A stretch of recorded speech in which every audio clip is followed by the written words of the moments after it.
The item that you're struggling to get rid of, it isn't difficult because of what it is. It's difficult because of what it represents. You're not sorting objects. You're sorting identity and grief and guilt and hope all at the same time. The clutter is not a character flaw. It is a symptom. Every decision you leave unfinished is a small drain on your capacity. You get curious before you get decisive. Well, as I do so often, I want to start with a question today. Have you ever picked something up, something that you've picked up 100 times before and immediately thought, I should probably get rid of this, and then put it right back where you found it? Maybe you've done this a few times. Maybe you've done it every single time you've opened that same closet for the last 5 years. Maybe it's the box in the basement that's been there so long that you've stopped seeing it, except you haven't really stopped seeing it because every time you walk past it, something in your chest goes tight. Maybe it's baby clothes. Maybe it's your mom's dishes. Maybe it's a box of craft supplies from that hobby that you were absolutely going to start. Maybe it's paperwork from a job that you left or files from a business idea that you never really got off the ground. Or maybe it's equipment from a season of life that ended and you're not sure how you feel about all of that. Whatever it is, every time you see it, the conversation in your head, it starts again.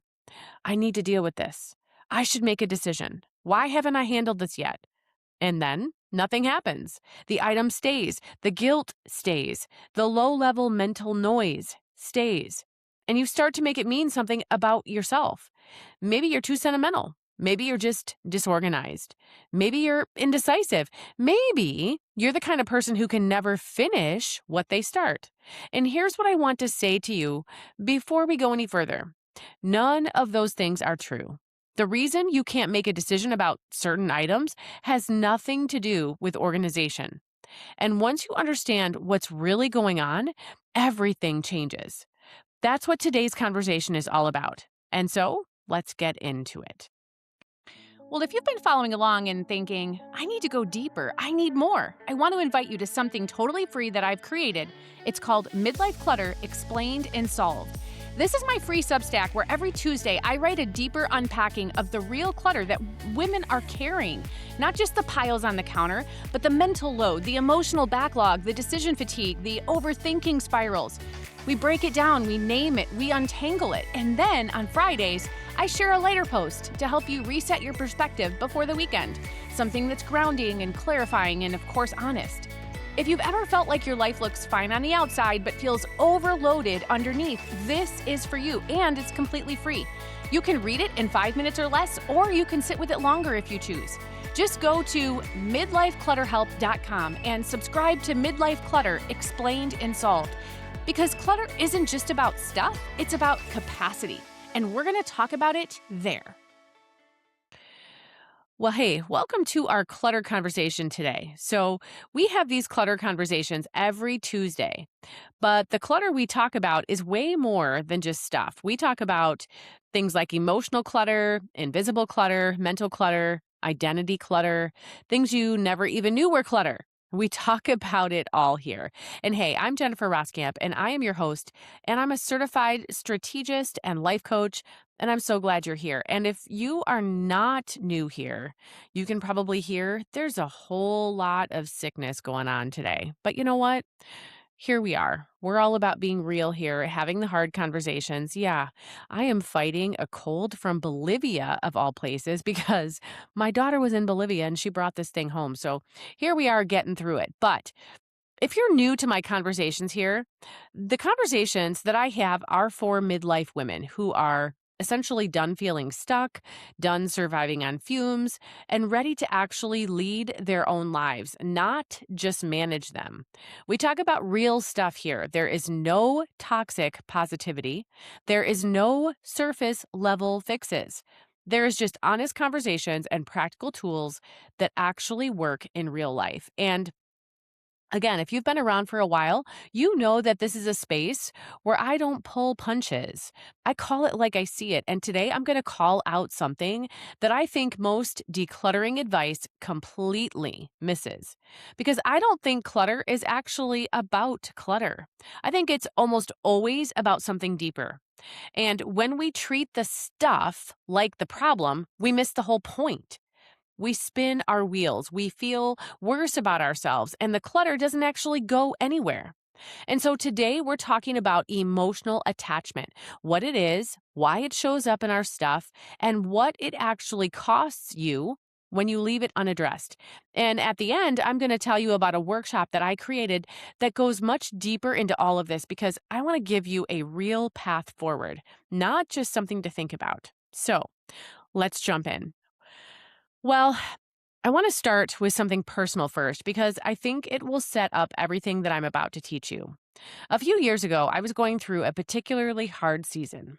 My kids were getting older, and the house felt like it needed a refresh. And I decided I was going to do a serious declutter of the basement. I had all the energy, I had the bags, I was ready. And then I opened one specific bin. It was full of things from when all of my kids were little. There were Little League trophies, there were drawings, there was a pair of shoes that one of my kids wore when they learned to walk. There was some artwork from preschool stuff we had done. There was a birthday banner that I had made for one of their parties. None of the things in that bin were trash. But realistically, I didn't need it. I knew that. And so I stood there for probably 10 minutes and I was picking up things and I was putting them down. And I was feeling this weird mixture of grief and guilt and love in something that I couldn't even name. And then I closed the bin and I walked away. I felt embarrassed. After all, I coach women on moving forward, on making decisions, on not staying stuck, and I could not make a simple decision about a bin full of stuff. Except, here's what I realized later. None of these things, they were not a simple decision. It never was a simple decision with any of this stuff. That bin wasn't just a bin, it was a whole chapter of my life that I wasn't sure I was ready to close. It was the years when my kids needed me in a very specific way, a way they don't need me anymore. It was the version of myself that was a young mom, figuring it all out, running herself ragged and loving every single second of it.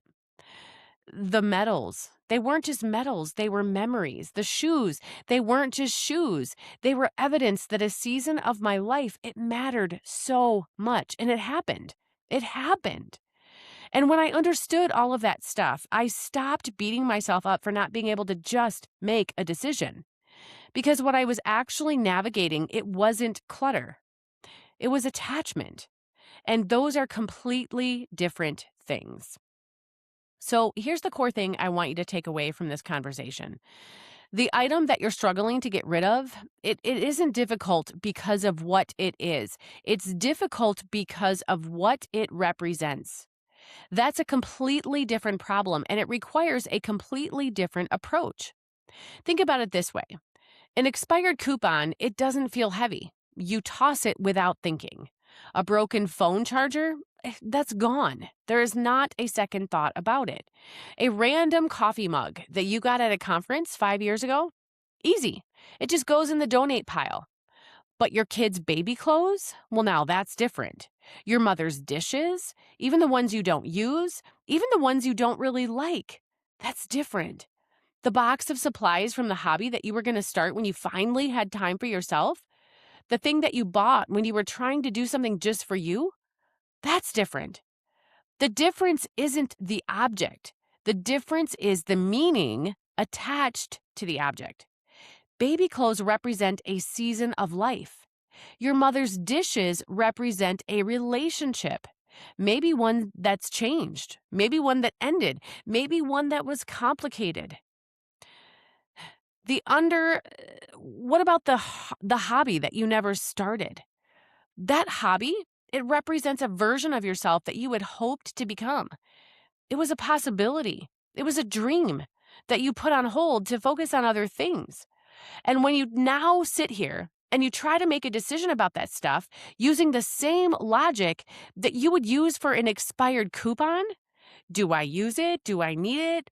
When was the last time I touched it? Well, you are applying the wrong tool to the problem. It's like trying to fix an emotional wound with a Band-Aid. The Band-Aid isn't wrong, it's just not reaching the right place. And that's exactly why the item stays year after year. The conversation, it loops. The guilt, it builds. And you walk away feeling worse about yourself than you did before. The truth is, you're not indecisive. You're not disorganized. You're not bad at decluttering. You're trying to make a decision that isn't really about the object. And until you understand what it's actually about, you're going to keep hitting the same wall. Now, I want to break this down a little because emotional attachment, that's what we're talking about.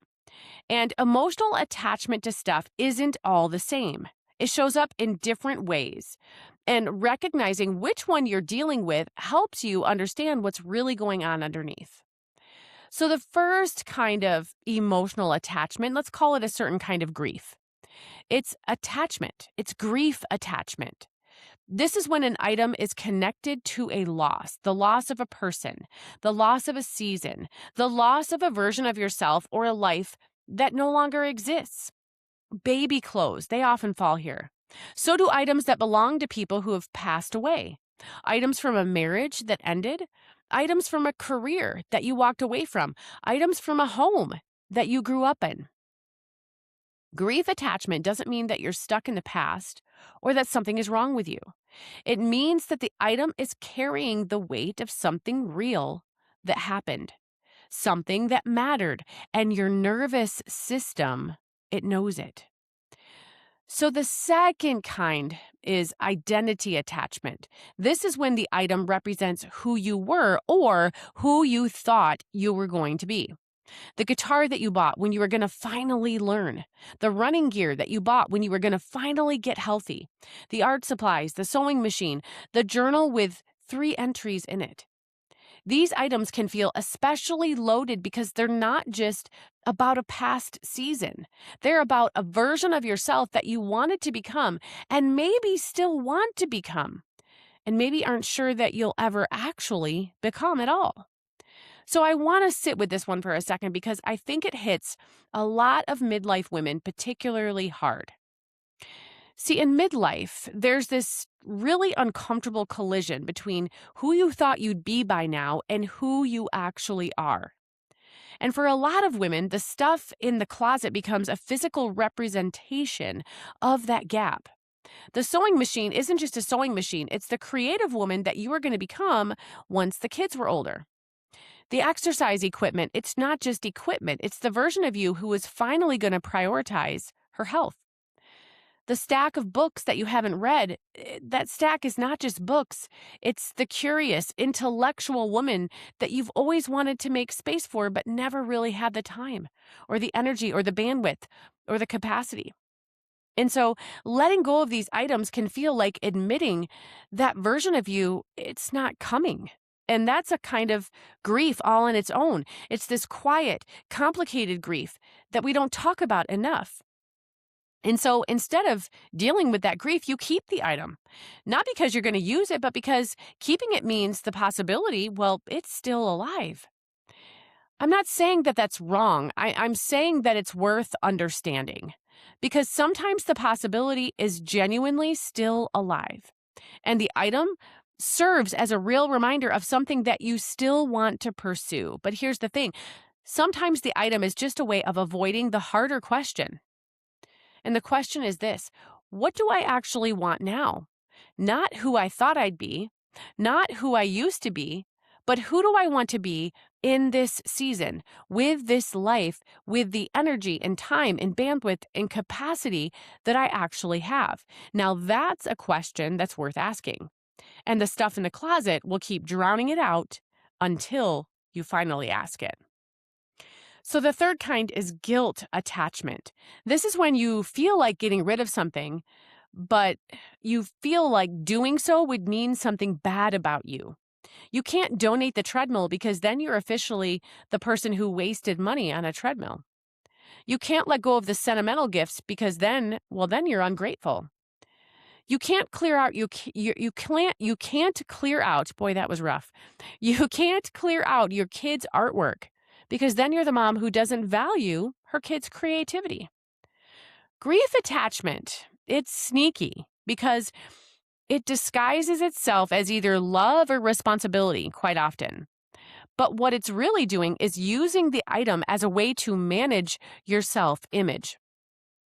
And as long as you keep it, you haven't officially confirmed the thing you're afraid is true about yourself. And the fourth kind of attachment is hope attachment. This is the someday stuff, the clothes you're hanging on to for when you lose the weight, the equipment that you're keeping for when life slows down, the supplies you're keeping for when you have more time or more energy or more capacity. Now, hope attachment, it isn't bad. Having hope isn't bad. But when the stuff becomes a substitute for actually addressing what's in the way of the someday, well, it becomes one more thing quietly draining your energy. Most of us have items that fall into more than one of these categories at once. And that's exactly why decluttering feels so hard. You're not sorting objects. You're sorting identity and grief and guilt and hope all at the same time.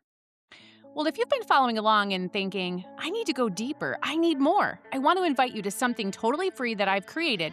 It's called Midlife Clutter Explained and Solved. This is my free Substack where every Tuesday I write a deeper unpacking of the real clutter that women are carrying. Not just the piles on the counter, but the mental load, the emotional backlog, the decision fatigue, the overthinking spirals. We break it down, we name it, we untangle it, and then on Fridays, I share a lighter post to help you reset your perspective before the weekend. Something that's grounding and clarifying and, of course, honest. If you've ever felt like your life looks fine on the outside but feels overloaded underneath, this is for you, and it's completely free. You can read it in 5 minutes or less, or you can sit with it longer if you choose. Just go to midlifeclutterhelp.com and subscribe to Midlife Clutter Explained and Solved. Because clutter isn't just about stuff, it's about capacity. And we're going to talk about it there. Now, I want to talk about the real cost of leaving all of this unaddressed, because I think a lot of women minimize the power that is here. A lot of women think it's just stuff, it's just a bin in the basement, it's not a big deal. But here's what I know after years of working with women on this very thing. The decision never goes away. Every time you walk past it, your brain registers it. Every time you open the closet, the internal conversation, it starts up again. Every time you think about organizing your space, those unfinished decisions, well, they rise to the surface. And the cumulative weight of hundreds of unfinished decisions, maybe even thousands by this time, across every room and every closet, every bin, every drawer, is absolutely exhausting. It's not physical clutter that you're carrying, it's mental clutter. And mental clutter is one of the biggest contributors to the kind of low-grade overwhelm that midlife women tell me they are feeling every single day. I hear this every single day. The kind of overwhelm that makes it hard to focus, the kind that makes the deal feel heavy before it even starts, the kind that makes you feel behind even when you're technically keeping up. You walk into your home and instead of feeling peace, you feel the weight of everything that's unresolved. And it's not just the stuff, it's the unfinished decisions pile up in the other areas too. It's the relationships that you haven't addressed. It's the conversations that you keep putting off. It's the choices that you know you need to make, but you keep avoiding them. Emotional clutter and physical clutter, they feed each other. When your outer space is cluttered with things that you haven't processed emotionally, it's very hard to think clearly. And when you can't think clearly, it's even harder to make decisions. And so it makes total sense that the pile is growing and that the overwhelm grows with it. And here's the other thing that I want to call out here. Women often tell me that they feel shame about their clutter, real shame. Like having a messy or cluttered space, it means that something is fundamentally wrong with them. And I want to be clear, the clutter is not a character flaw. It is a symptom. It's telling you that there's something underneath that hasn't been processed. There's a decision that needs clarity. There's a feeling that needs to be acknowledged. There's a season that needs to be grieved or released or honored. But we don't talk about it that way. Most decluttering advice treats it like a logistics problem. You just need more bins or better labels or a different system.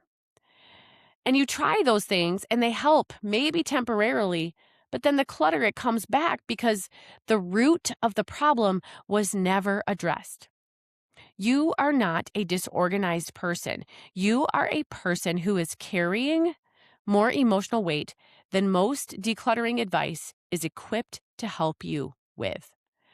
And that changes the approach entirely.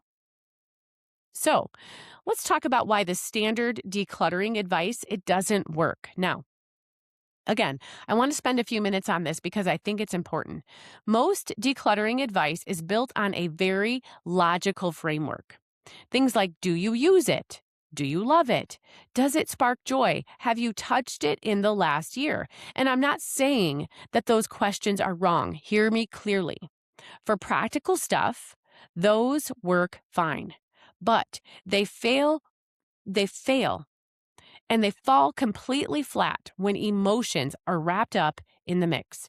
Because here's what's happening. When you're standing in front of something that carries emotional weight and you ask yourself, do I love it? Well, the answer, it's complicated. Do you love the item? Well, not necessarily. Do you love what it represents? Probably. Are you afraid of what it means to not love it anymore? Well, possibly. Can you even access what you actually feel in this moment because there's so much layered on top of it? Probably not. And when you can't answer the question clearly, you just default to keeping the item because keeping it, it feels safer. And with all of that going on, it is safer. Keeping it avoids the grief. Keeping it doesn't require you to make a decision that feels permanent. And so you walk away again with the guilt still in place and the item still in place and the mental loop still running. Smart women who make confident decisions at work, they freeze in front of a box in the basement because the decision that they're trying to make isn't really about the box. It's about what's inside the box: grief, identity, fear, hope. You cannot logic your way through these things. You need a different kind of tool, which is exactly why I built what I built. And I'll tell you about that in just a minute. But first, I want to give you something practical. So before you try to make any decision about a difficult item, I want you to try something. It uses one of my favorite words, curious. So here's what I want you to do. Get curious, not judgmental, not pressured, not trying to force yourself into a conclusion, just curious. Here's how it works. The next time you pick up an item and you feel that familiar pull, the one that tells you that this is harder than it should be, instead of asking, should I keep this or get rid of it?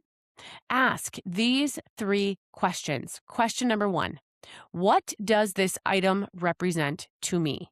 Not what is it, but what does it mean?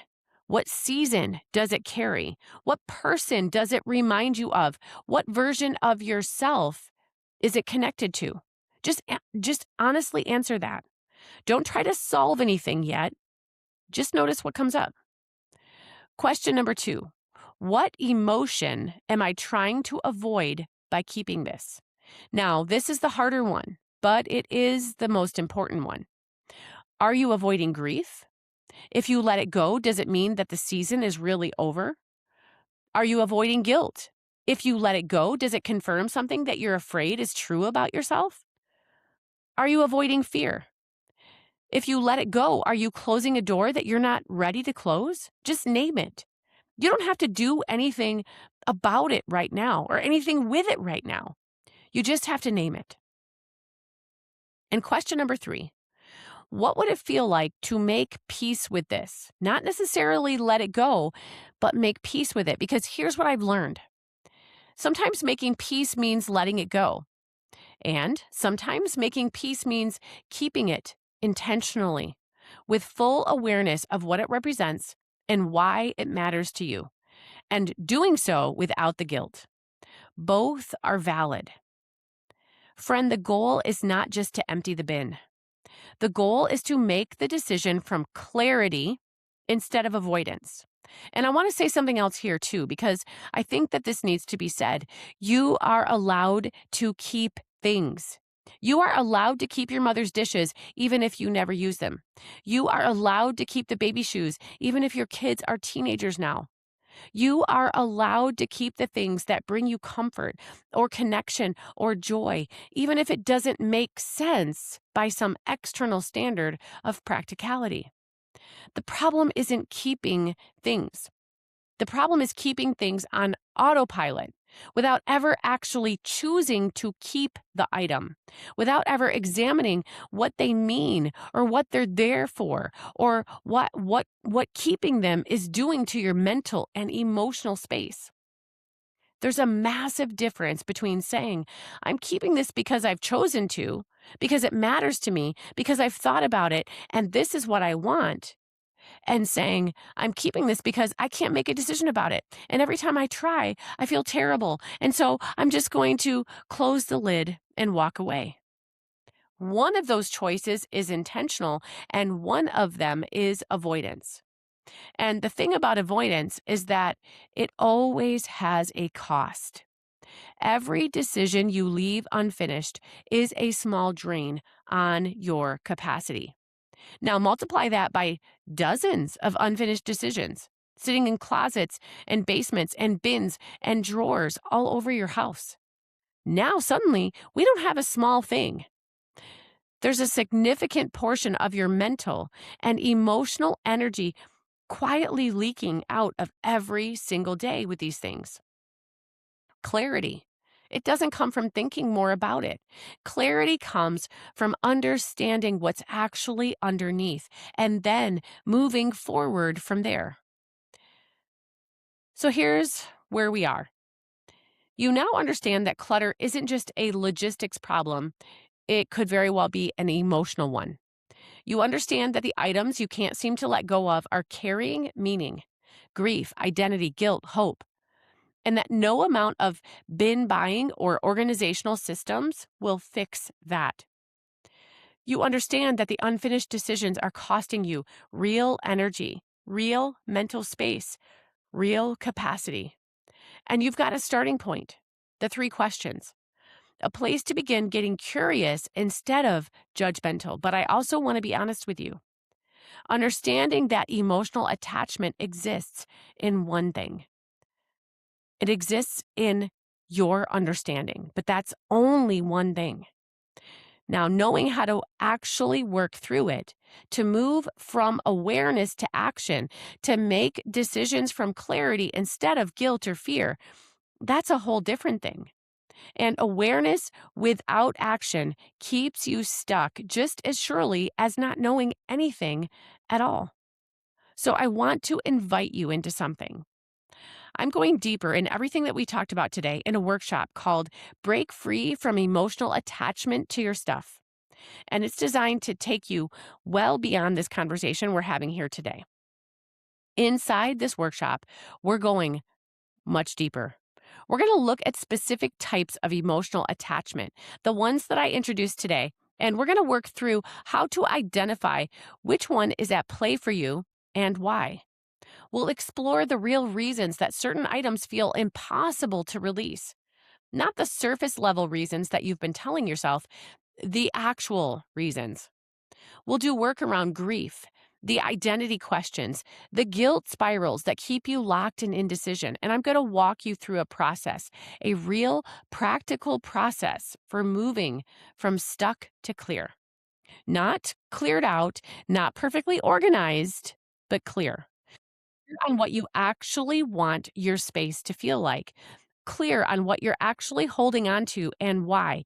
Clear on what you're ready to release and what you're choosing to keep on purpose with intention and without guilt. This is not a workshop about bins and systems and labels. This is a clutter workshop about understanding yourself well enough to make decisions that actually stick. Because when you understand the attachment, the decisions get easier. Not painless, not overnight, but clearer. And clarity is where momentum begins. Now, if you've been carrying the same unfinished decisions for years, and you're finally ready to understand what's actually going on underneath all of them, I would love to have you in the room for this workshop. Visit midlifeclutterhelp.com for the details you need on how you can join us. Now, I want to give you 4 takeaways for today to make sure that you have really fully embraced everything we've talked about. Takeaway number 1, the clutter isn't the problem. The unresolved meaning is. Most decluttering advice treats the clutter as a logistics issue. But when you can't seem to let something go, it's almost never about the object. It's about what the object represents: a season, a relationship, a version of yourself. Treating it like an organization problem will keep you stuck. Takeaway number 2, there are 4 kinds of emotional attachment, and recognizing yours changes everything. We've got grief attachment, identity attachment, guilt attachment, and hope attachment. And each show up differently, and each require a different kind of honesty. The first step isn't making a decision, it's understanding which kind of weight and which kind of attachment you're actually carrying. Takeaway number 3, unfinished decisions are costing you more than you think. Every item that you have avoided making a decision about is a small but steady drain on your mental and emotional energy. Across an entire house full of those unfinished loops, well, that's going to add up to a significant portion of your capacity that you need for other areas in your life. Addressing the attachment isn't just about the stuff, it's about getting your energy back. The 4th takeaway is to get curious before you get decisive. Instead of forcing a decision that you're not ready to make about an item, ask, what does this item represent? What emotion am I avoiding by keeping it? What would it feel like to make peace with this? Curiosity creates clarity, and clarity is where real momentum begins. So before I let you go, I want to leave you with this. The meaning and the object are not the same thing. I'm going to say that again. The meaning and the object are not the same thing. That old tote in the basement, the one that you've been walking past for years, it's not full of clutter. It's full of chapters. It's full of seasons. It's full of a different time in your life. And you are not required to make a snap decision about any of it. But you are allowed to get curious. You are allowed to ask what's really happening underneath the avoidance. You are allowed to stop making this mean something negative about who you are, because here's the truth. The fact that you feel deeply connected to the things that have mattered to you is not a character flaw. It's evidence that you are a person who lives and loves with her whole self. The work isn't about becoming someone who can throw things away without feeling anything. The work is about learning to sit with the feeling long enough to move through it, and then decide what to do from a place of clarity instead of guilt. You can do that, not perfectly, not all at once, but one item at a time, one honest question at a time. That's how the mental clutter starts to lift. That's how the weight starts to ease. That's how you start to feel at home in your own home again. Make sure to check the notes down below for how you can join us for this workshop. This is one that you are not going to want to miss. And so until next time, friend, keep showing up. Keep asking good questions. And remember, you can always start again at any moment. Until we talk again, lead yourself well.